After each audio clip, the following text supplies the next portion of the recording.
31st নাইটে দুর্ঘটনা রোধে বাসাবাড়ির ছাদ ও সব ভবন উন্মুক্ত স্থান, পার্কে আতশবাজি পটকা ফোটানো বন্ধে কঠোর ব্যবস্থা নিতে পুলিশের মহাপরিদর্শক আইজিপি সহ আইনশৃঙ্খলা বাহিনীর সংশ্লিষ্টদের প্রতি নির্দেশ দিয়েছেন হাইকোর্ট।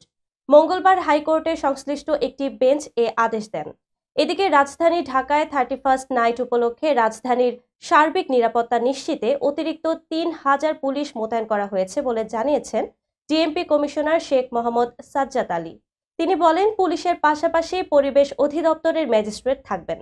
তারা যে কোনো জায়গায় ভ্রাম্যমাণ আদালত চালাবে। এছাড়া ইংরেজি নববর্ষ উদযাপন ঘিরে ফানুস ওড়ানো, আতশবাজি, পটকা, উচ্চ শব্দ রোধে মঙ্গলবার সন্ধ্যার পর পরিবেশ অধিদপ্তর মোবাইল কোর্ট পরিচালনা করবে।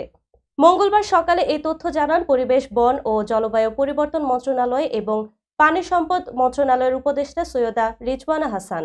এর আগে সোমবার পরিবেশ, বন ও জলবায়ু পরিবর্তন মন্ত্রণালয়ের উপপ্রধান তথ্য অফিসার দীপঙ্কর বর স্বাক্ষরিত সংবাদ বিজ্ঞপ্তিতে জানানো হয়, শব্দদূষণ বিধিমালা ২০০৬ অনুযায়ী এসব কার্যক্রম দণ্ডনীয় অপরাধ। প্রথমবার আইন লঙ্ঘনে ১ মাসের জেল বা ৫,০০০ টাকা জরিমানা বা উভয় দণ্ড হতে পারে।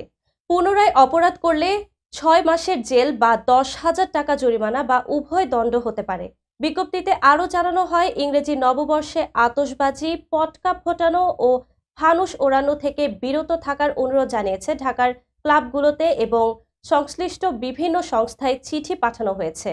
জনস্বার্থের জন্য ক্ষতিকর এ কর্মকাণ্ড হতে বিরত থাকতে সকলের প্রতি অনুরোধও জানানো হয়েছে।